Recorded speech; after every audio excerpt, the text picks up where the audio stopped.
Hello guys, good morning. Welcome back on FOMA Educational Hub. In the last lecture we discussed about the intrinsic semiconductor और intrinsic semiconductor किस वे में work करता है, उसमें क्या bonding structure होता है, उसमें मास एक्शन लॉ किस वे में अप्लाई होता है, चार्ज कैरियर डेंसिटीज़ कैसे होती हैं। तो हमने ये सारा डिस्कस किया और हमने कुछ चीज़ें फाइंड आउट की थी। उसमें मैंने ये बोला था कि नंबर ऑफ इलेक्ट्रॉन्स और नंबर ऑफ होल्स जो होते हैं वो इक्वल होते हैं इन एक इंट्रिंसिक सेमीकंडक्टर। अब हम लोग एक्सट्रिंसिक सेमीकंडक्टर के बारे में डिस्कस करेंगे इन दिस लेक्चर, ठीक है। तो let's talk about extrinsic semiconductor. Extrinsic semiconductor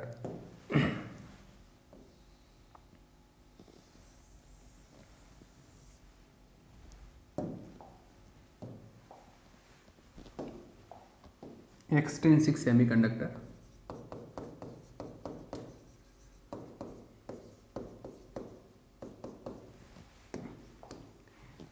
as we have already discussed that there are two types of extrinsic semiconductor। और जो दो टाइप के होते हैं वो एक तो होता है p टाइप का, एक होता है n टाइप का। एक तो होता है p टाइप, एक होता है n टाइप। तो जो एक्सट्रिंसिक सेमीकंडक्टर होते हैं, there are two types of extrinsic semiconductors. एक तो होता है p टाइप, एक होता है n टाइप ऑफ सेमीकंडक्टर्स। अब देखो ये कैसे जनरेट होते हैं, क्या इनका प्रोसीजर होता है, मैं एक बार पहले वो एक्सप्लेन करता हूँ। हमको ये एक चीज़ पता है कि क्या, अभी मैंने एक टेबल बनाया था, एक पीरियोडिक टेबल का एक पर्टिकुलर पोर्शन बनाया था। उसमें हमने बोला था कि 13th, 14th और 15th ये तीन कॉलम है। इनमें सेमीकंडक्टर सिलिकॉन जर्मेनियम को मोस्टली हम लोग जो यूजफुल सेमीकंडक्टर्स होते हैं उनकी कैटेगरी में है। तो ये प्योर सेमीकंडक्टर है, सिलिकॉन और जर्मेनियम। अगर एक और दूसरी चीज, इसमें 3 इलेक्ट्रॉन होते हैं तो ये 3 बॉन्ड बनाता है। आउटरमोस्ट ऑर्बिट में 3 इलेक्ट्रॉन होते हैं, इसमें 4 होते हैं, इसमें 5 होते हैं। इसको ट्राईवेलेंट बॉन्ड बोलते हैं, ट्राईवेलेंट एलिमेंट होते हैं, ट्राईवेलेंट एलिमेंट्स। और ये इनमें 5 होते हैं, इसको बोलते हैं पेंटावेलेंट एलिमेंट्स। Pentavalent elements.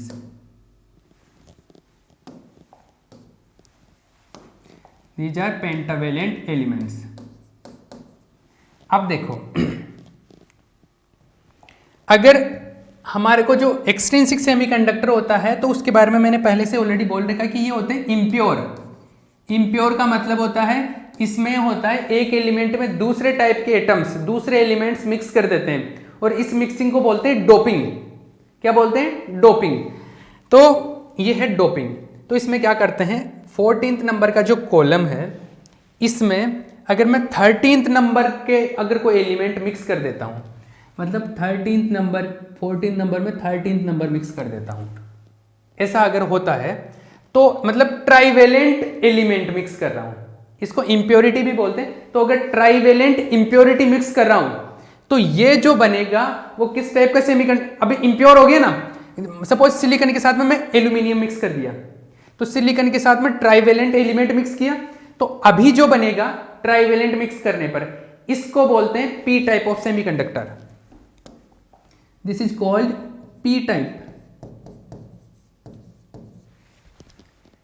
और अगर 14th के साथ में 15th नंबर के कॉलम के एलिमेंट मिक्स कर देता हूं, सपोज सिलिकॉन के साथ में फॉस्फोरस मिक्स कर दिया, मतलब पेंटावेलेंट एलिमेंट या पेंटावेलेंट क्या बोलते हैं उसको, इंप्योरिटी। अगर ये मिक्स कर रहा हूं तो कौन सा बनेगा? एन टाइप ऑफ सेमीकंडक्टर बनेगा। N type of semiconductor. Getting my point? Okay. इतनी बात समझ में आई।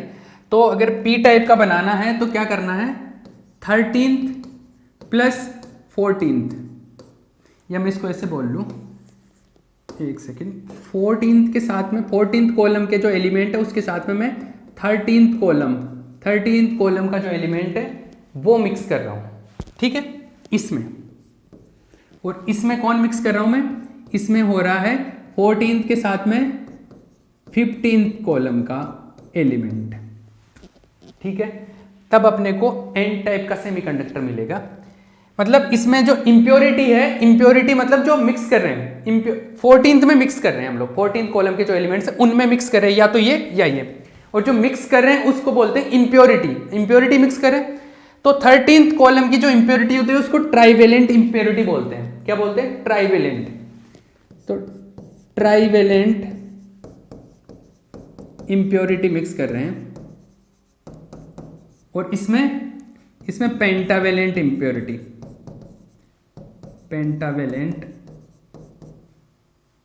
अगर स्पेलिंग में मिस्टेक हो तो आप अपने आप करेक्ट कर ले, स्पेलिंग पोर्शन मेरा वीक है ना। तो ये पेंटावेलेंट इम्प्योरिटी है, ये ट्राइवेलेंट इम्प्योरिटी है। कूल है ये। चलो ये बात समझ आती है मुझे।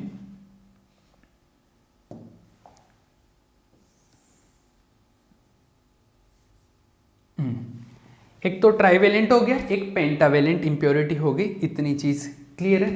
एग्जाम्पल्स, अगर मैं एक एग्जाम्पल लिख दूँ, यहाँ पे एक एग्जाम्पल लिख दूँ, तो सपोज सिलिकॉन के साथ में मैं एल्यूमिनियम मिक्स कर देता हूँ, तो सिलिकॉन तो 14th का हो गया, प्लस एल्यूमिनियम अगर मिक्स कर दिया मैंने सिलिकॉन के साथ में एल्यूमिनियम। और इसमें अगर एग्जाम्पल की बात करो तो इसमें अगर बात करूँ, इसमें क्या होगा, जैसे सिलिकॉन के साथ में फास्फोरस मिक्स कर देता हूँ, तो सिलिकॉन के साथ में फास्फोरस मिक्स कर दिया। ठीक है, क्लियर है, ये बात चमक रही है। ठीक है, और भी चीज़ें मैं बात करता हूँ। अभी बॉन्ड बना के इन चीज़ों को अच्छे से डिस्कस करेंगे कि हाँ बॉन्ड में आपको दिखेगा कि अच्छा ये हो रहा है इसमें। क्लियर है, तो ये चीज़ें तो इतनी होगी, आगे और बात करें। चलो ये इतनी चीज़ समझ आती है मुझे। क्लियर है, हाँ जी, ये हो गया। आगे बात करते हैं। जिसने कॉपी नहीं किया है यहाँ पे पॉज करके कॉपी कर लेना। देखो मैं बार बार बोलूँगा नहीं कि कहाँ पे पॉज करके कॉपी करना, आपको जहाँ पे भी सूटेबल लगे, जहाँ पे भी मैं फ्रेम देता रहूँगा आपको कि हाँ वहाँ पे पॉज करके आप कॉपी कर सकते, तो आप पॉज करके स्पेस जैसे मिले आपको कॉपी कर लिया करो। ठीक है, आगे बात करते हैं। हाँ, मैं पी टाइप और एन टाइप का बारे में कुछ पता चला मुझे अभी, एन टाइप, तो इसके बारे में थोड़ा डिटेल डिस्कशन करते हैं। अभी देखो थोड़ा डिटेल में चलते हैं हम लोग। अब देखो हमने ऑलरेडी डिस्कस कर लिया कि पी टाइप में क्या होगा, हम लोग 13th कॉलम का एलिमेंट मिक्स करेंगे, मतलब ट्राइवेलेंट इम्प्योरिटी, और एन टाइप के लिए पेंटावेलेंट इम्प्योरिटी है ना, पी टाइप के लिए ट्राइवेलेंट। तो देखो मैं इसका स्ट्रक्चर बनाता हूँ, बॉन्ड शो करता हूँ मैं, एक बार बॉन्ड शो करता हूँ। देखो ऐसा है कि सिलिकॉन का एलिमेंट, सिलिकॉन का स्ट्रक्चर है ऐसा, सपोज सिलिकॉन है ये,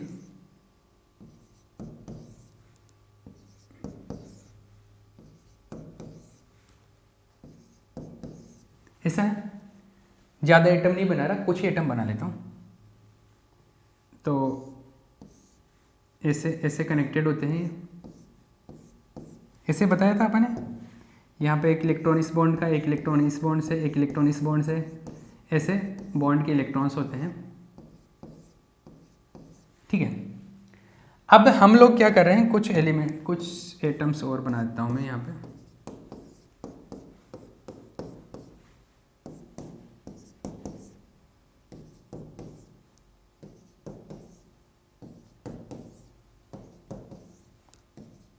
ओके, इतने काफ़ी है।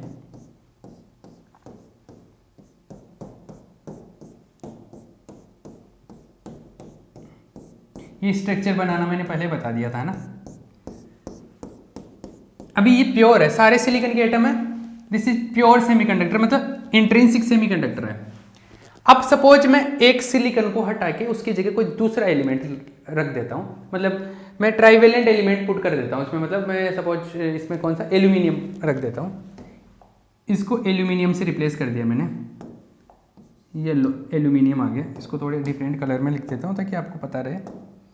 ये एल्यूमिनियम ले आए हम लोग, इसमें कौन सा ले आए, एल्यूमिनियम। ठीक है, अब एल्यूमिनियम ले आए तो एल्यूमिनियम के पास में कितने इलेक्ट्रॉन है, एल्यूमिनियम के पास तो 3 ही है क्योंकि ट्राइवेलेंट है, ट्राइवेलेंट है, 13th कॉलम का है, तो 13th कॉलम वाले के पास तो 3 ही इलेक्ट्रॉन होते हैं बॉन्ड बनाने के लिए, 4 नहीं होते। तो 4 नहीं होते हैं तो क्या हो गया, देखो ये एक तो इधर बना लेगा, सपोज एक इसका आ जाएगा यहाँ पे, एक इसके साथ में बना लेगा, एक इसके साथ में, ठीक है। तो इसके एल्यूमिनियम के 3 इलेक्ट्रॉन थे, एक इधर पार्टिसिपेट कर लिया, एक इधर, एक इधर। अब इलेक्ट्रॉन, इसके पास तो इलेक्ट्रॉन है ही नहीं। ये जो पहले मैंने इलेक्ट्रॉन बनाया था ये तो किसका था, ये तो अगर यहाँ पर सिलिकॉन होता तो उसका आता। तो यहाँ पर क्या है, यहाँ पर है ही नहीं, इस यहाँ पर इस बॉन्ड में इलेक्ट्रॉन ही नहीं है। इलेक्ट्रॉन नहीं है मतलब यहाँ पे क्या है, खाली जगह, एम्प्टी स्पेस है, मतलब होल जनरेट हो गया। मतलब एक ट्राइवेलेंट एलिमेंट मिक्स किया, एक एटम, और एक एटम मिक्स करने से आपके पास में एक होल जनरेट हो गया। अब अगर आप 1 मोल भी मिला दो, 1 मोल जो कि बहुत कम होता है, अगर 1 मोल भी मिला देते हो तो 1 मोल में कितना होता है, अराउंड होता है 6 × 10⁻23 इतने एटम होते हैं 1 मोल के अंदर। तो अगर आप मान लो अगर 1 मोल एल्यूमिनियम भी अगर मिक्स कर देते हो, 1 मोल एल्यूमिनियम की डोपिंग भी कर देते हो, तो आपके इतने एटम आप मिक्स करोगे, और इतने एटम मिक्स करने का मतलब है कि पर एटम आपको 1 होल मिलता है, मतलब इतने होल जनरेट हो जाएंगे, इतने एक्स्ट्रा होल जनरेट हो गए। और जितने ज़्यादा होल जनरेट होंगे या जितने ज़्यादा इलेक्ट्रॉन्स होंगे उतना ही करंट ज़्यादा फ्लो होगा, क्योंकि सेमीकंडक्टर में तो करंट इलेक्ट्रॉन की वजह से भी फ्लो होता है और इलेक्ट्रॉन की वजह से, इलेक्ट्रॉन और होल दोनों की वजह से फ्लो होता है। तो यहाँ पर होल जनरेट हो गया, एक्स्ट्रा होल जनरेट हुआ, इसका मतलब है कि करंट मतलब कंडक्टिविटी इंक्रीज हो गई। तो कंडक्टिविटी को इंक्रीज करते हैं इम्प्योरिटी मिला के। अब इसमें होल जनरेट हुआ है, होल पे कैसा चार्ज होता है, पॉजिटिव। होल पे कैसा चार्ज होता है, पॉजिटिव, इसीलिए इसको P for positive, positive for P, तो P टाइप सेमीकंडक्टर बोल रहे हैं इसको हम लोग। चमका कुछ, कैसा हुआ ये, P टाइप ऑफ सेमीकंडक्टर, समझ गए, ये P टाइप सेमीकंडक्टर हो गया भैया। एक होल मिला, इसी तरीके से जितने भी एल्यूमिनियम एटम मिलाएंगे उतने होल बन जाएंगे इसके अंदर एक्स्ट्रा। वैसे इंट्रिंसिक सेमीकंडक्टर की वजह से, जैसे जब ये प्योर था, मान लो पहले प्योर था, तो जब प्योर था मान लो 10 इलेक्ट्रॉन फ्री थे इसमें और 10 होल थे, वो तो पहले थे, मतलब जैसे ये एल्यूमिनियम में हटा दे रहा हूं, जब प्योर सिलिकॉन था तब भी 10-10 होल इलेक्ट्रॉन तो थे इसके अंदर, जो भी थे वो थे। अब मैंने एल्यूमिनियम मिला दिया, तो इस एल्यूमिनियम की वजह से जितने एल्यूमिनियम एटम मिला है उसकी वजह से एक्स्ट्रा होल और आ गए, एक्स्ट्रा इलेक्ट्रॉन तो नहीं आए, एक्स्ट्रा होल आ गए। जैसे मान लो 1 मोल मिला दिया तो मतलब ऑलमोस्ट आपके पास 10⁻23 इतने होल और आ गए, इतने होल अब आ गए, पहले होल थे ये, तो टोटल होल हो गए इतने, समझ गए, इतने टोटल होल हो गए। इस 10 को इग्नोर भी कर सकता हूं, टोटल यही मान सकता हूं कि जितने होल मिला है, जितने मिक्सिंग किए, डोपिंग किए, उतने के इक्वली हो गए। तो इसको लास्ट में जाके हम लोग इसके इक्वल भी कर देते हैं, ये बात की बात है, पर एक बार ये चीज समझ लो, इलेक्ट्रॉन है, सॉरी जब इंट्रिंसिक है तो जितने इलेक्ट्रॉन उतने होल, इक्वल नंबर्स में है ना। बट जैसे मैंने इंप्योरिटी मिलाई ट्राइवेलेंट, तो जितने एटम्स मिक्स किए उतने नंबर ऑफ होल जनरेट हो गए। तो होल तो बहुत काफ़ी सारे हो गए, इलेक्ट्रॉन तो 10 ही है, मतलब पॉजिटिव चार्ज के जो चार्ज कैरियर्स हैं, इलेक्ट्रॉन सॉरी होल काफ़ी ज़्यादा हो गए, क्योंकि पॉजिटिव चार्ज काफ़ी ज़्यादा हो गया, इसलिए इसको पी टाइप बोलते हैं। मतलब इसके अंदर होल का जो संख्या है, नंबर ऑफ होल्स है वो काफ़ी ज़्यादा होते हैं, नंबर ऑफ होल्स वो काफ़ी ज़्यादा होते हैं इलेक्ट्रॉन के कंपैरिजन में। चमका, इसीलिए इसको होल्स ज़्यादा है, मतलब पॉजिटिव चार्ज ज़्यादा है, इसलिए इसको पी टाइप बोल रहे हैं। एक चीज़ क्लियर। दूसरी एन टाइप में आते हैं, एन टाइप में आओ। एन टाइप में भी, एन टाइप में क्या होगा देखो, इसको मैं एक बार कॉपी करता हूँ यहाँ से, ओ बार बार कौन बनाएगा इसको, एक सेकेंड। आपके पास में कॉपी करने का ऑप्शन नहीं है वैसे, है ना, आपको तो बनाना ही पड़ेगा ये।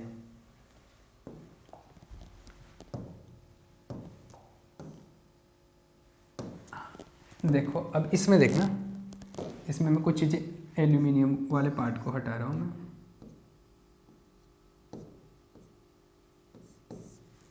देखो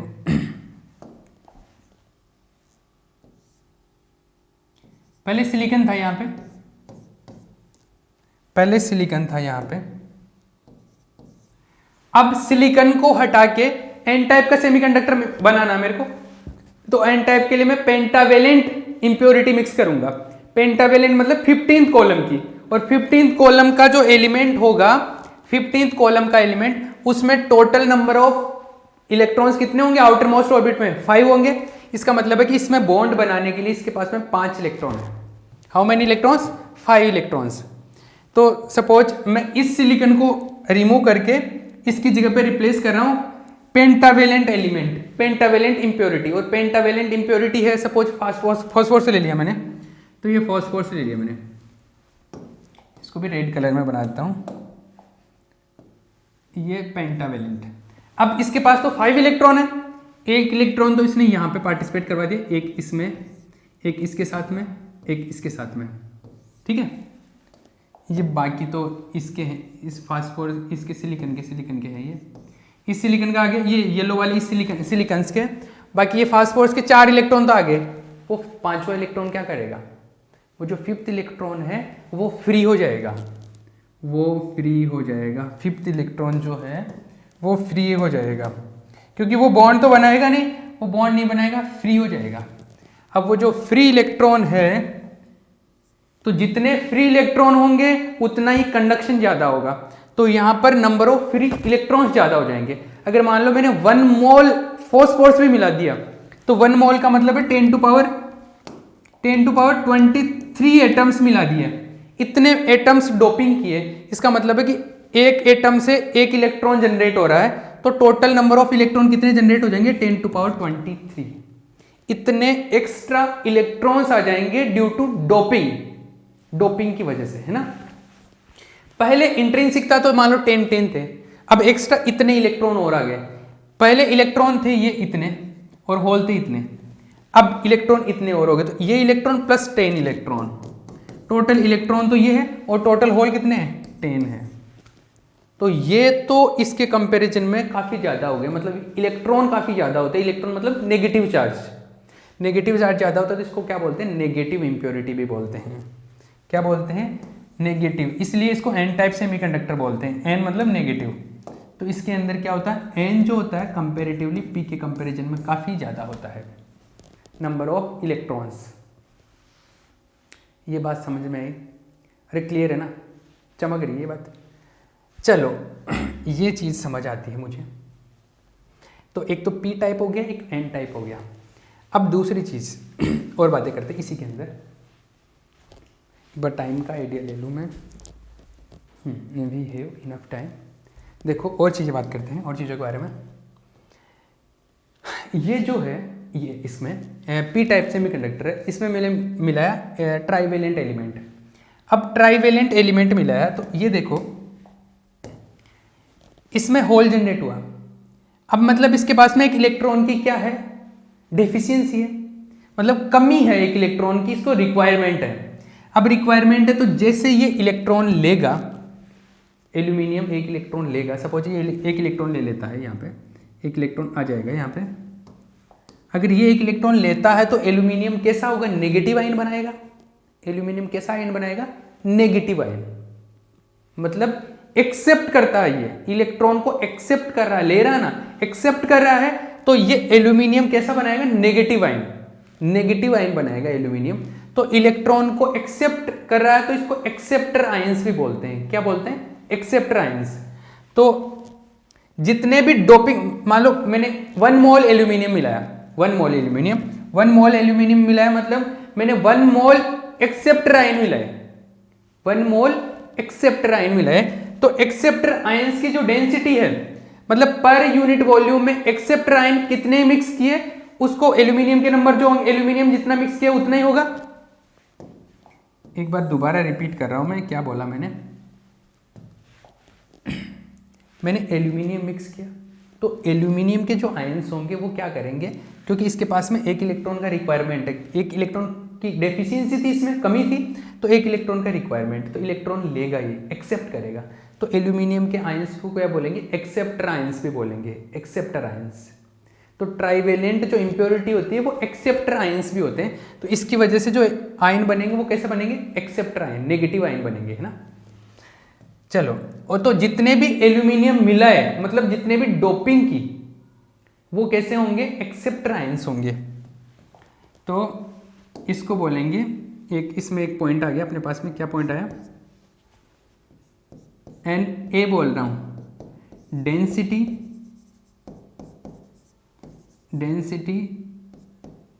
ऑफ एक्सेप्टर्स, एन ए से रिप्रेजेंट कर रहा हूं क्योंकि एल्यूमिनियम एक्सेप्ट करेगा, नेगेटिव चार्ज, नेगेटिव आयन बनाए गए, है ना। दूसरी चीज यहां पर बात करें, यहां पे फॉस्फोरस है तो ये अपना एक इलेक्ट्रॉन फ्री कर देता है, एक इलेक्ट्रॉन फ्री कर देगा तो मतलब ये पॉजिटिव आयन बनाएगा, ये तो नेगेटिव आयन बनाएगा जैसे ही इलेक्ट्रॉन लेगा, और ये कैसा बनाएगा, पॉजिटिव आयन बनेगा, खुद कैसा बनाएगा, पॉजिटिव आयन। तो पॉजिटिव मतलब ये डोनेट कर रहा है, दे रहा है, इलेक्ट्रॉन को दे रहा है, तो इसको बोलते हैं डोनर। दिस इज, तो इसके जितने भी फॉस्फोरस मिलाओगे पर यूनिट वॉल्यूम में उसको बोलेंगे ND, और इसको बोलेंगे density of donor ions, density of acceptors या डेंसिटी ऑफ डोनर्स हो जाएगा इधर, डेंसिटी ऑफ डोनर्स,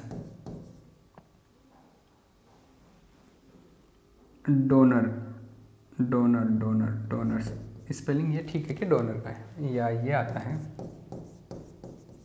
मुझे नहीं पता, श्योर नहीं है, देख लेना आप जो भी है, स्पेलिंग मुझे नहीं पता, डजेंट मैटर। हाँ जी, ये डोनर आयंस का हो जाएगा, ठीक है, इतनी बात समझ आई। आगे बात करते हैं। चलो इतना मामला क्लियर है, यहाँ से पता चला है कि इसमें नंबर ऑफ इलेक्ट्रॉन्स ज़्यादा होते हैं, इसमें नंबर ऑफ होल्स ज़्यादा होते हैं, ये डेंसिटी ऑफ एक्सेप्टर्स हो जाएगा और डेंसिटी ऑफ डोनर आयंस हो जाएगा, ये बात भी यहाँ पे क्लियर होगी, ठीक है। चलो आगे भी कुछ बात करते हैं। आगे कुछ बात करें, चलो आगे कुछ बात करते हैं। इसमें एक और चीज़ है, क्या, हाँ ऐसा है, क्या है, एक चीज़ के बारे में और डिस्कस करते हैं, क्या करें,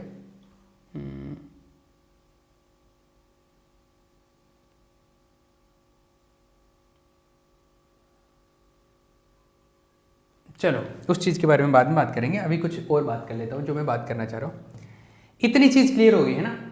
अब देखो मैं एक और बात बताता हूँ,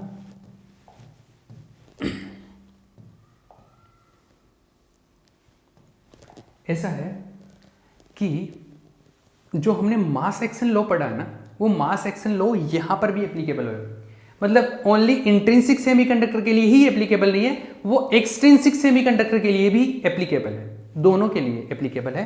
तो मास एक्शन लॉ जो है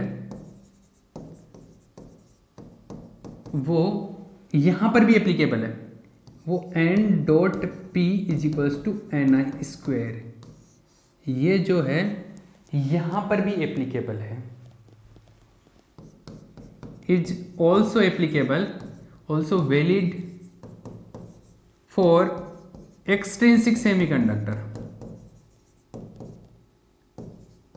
मतलब ये हर कहीं पे अप्लाई होता है, ये यूनिवर्सल लॉ है N.P। बट यहां पर क्या होगा, इंट्रिंसिक सेमीकंडक्टर में, सॉरी इंट्रिंसिक सेमीकंडक्टर में तो N और P इक्वल होते हैं, ऐसे पढ़ा हमने, बट एक्सट्रिंसिक सेमीकंडक्टर में हमने देखा कि P is greater than N, P type semiconductor में, और N is greater than P, ये इसमें होता है N टाइप में।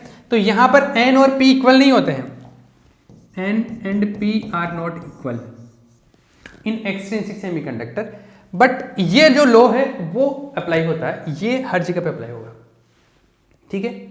ये यूनिवर्सल लॉ है, ये इस चीज का ध्यान रखना, ये बात समझ आई, ये ध्यान रखना आपको, ठीक है। ये इतनी बातें हो गई, क्लियर है ना, ये चीजें हो गई। मैं एक थोड़ा सा आइडिया बता देता हूँ, वैसे ये सिलेबस का पार्ट नहीं है, लेकिन थोड़ा सा एक्स्ट्रा चीजें बता देता हूँ यहाँ पर, मतलब सिलेबस का पार्ट इन द सेंस यहाँ से कोई क्वेश्चन नहीं पूछा जाता, कुछ है नहीं, पर थोड़ा सा डीप डेप्थ में जाके मैं बात बताता हूँ कि यहाँ पर ये N.P = NI², ये एक्सट्रिंसिक सेमीकंडक्टर के लिए भी क्यों एप्लीकेबल है, इसके बारे में थोड़ा सा मैं बता देता हूँ, ये डिटेल डिस्कशन है, थोड़ा सा एक्सप्लेनेशन दे देता हूँ मैं इसका। देखो ऐसा है कि यहाँ पर मिला मुझे क्या, यहाँ पर ये हुआ कि नंबर ऑफ होल्स है और नंबर ऑफ इलेक्ट्रॉन्स हैं। तो यहाँ पर जैसे suppose N type P type semiconductor ले लिया। अब P टाइप में होल तो काफ़ी ज़्यादा होंगे, इलेक्ट्रॉन होंगे काफ़ी कम। होल काफ़ी ज़्यादा है और इलेक्ट्रॉन क्या होते हैं, काफ़ी कम होते हैं इसमें। तो इसमें एक चीज़ सुनना,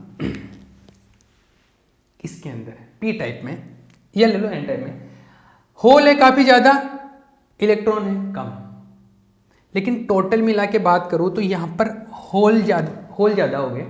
अब होल ज़्यादा हो गए तो दो चीज़ें होती हैं यहाँ पे, एक तो होता है जनरेशन, एक होता है रिकॉम्बिनेशन। मैं एक्स्ट्रा इंफॉर्मेशन बता रहा हूँ। दो चीज़ें होती हैं यहाँ पे, दो प्रोसेस होती है, एक तो होता है जनरेशन, एक होता है रिकॉम्बिनेशन।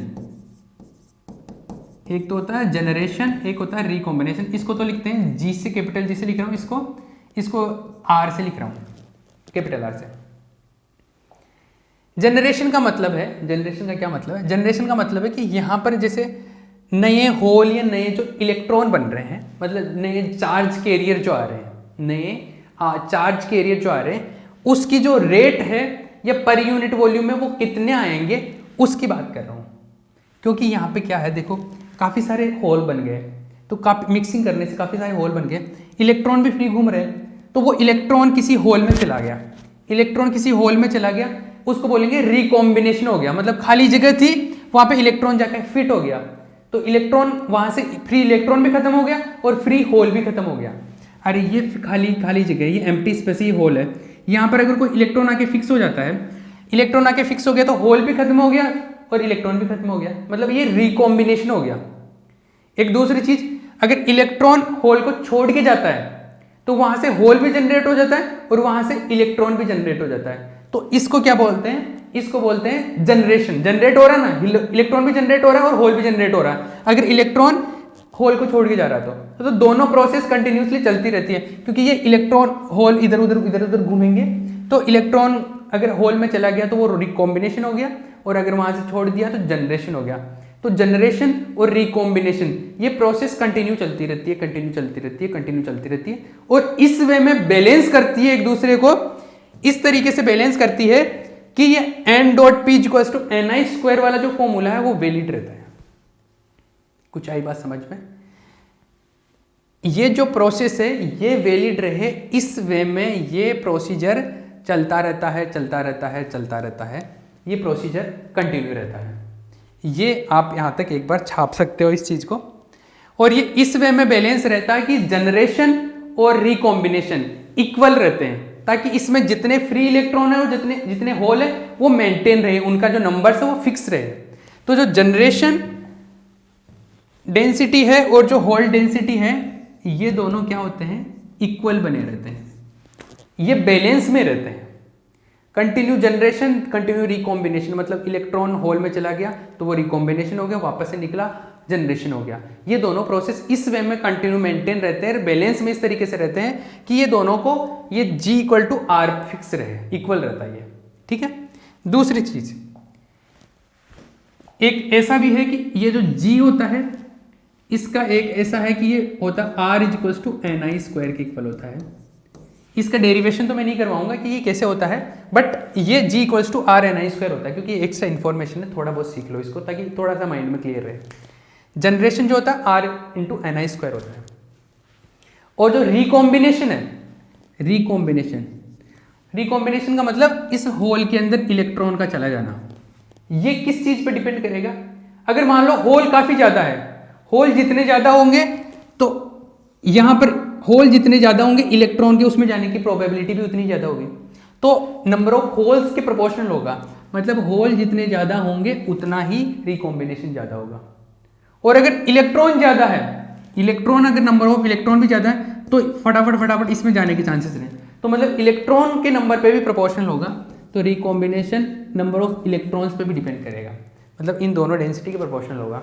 इन दोनों को ऐसे एक साथ लिखते हैं, प्रोपोर्शनल टू P/n। और इस प्रोपोर्शनलिटी साइन को हटाने के लिए मैं सपोज R ले लेता हूँ, ये P/n आ गया। ठीक है, ये हो गया इक्वेशन नंबर 3। इक्वेशन नंबर 2 और 3 से अगर मैं कंपैरिजन करूँ तो देखो Rg इक्वल होता है, तो ये हो गया Rpn = R(ni²), और R से R कैंसिल आउट हो गया तो P/n या n × P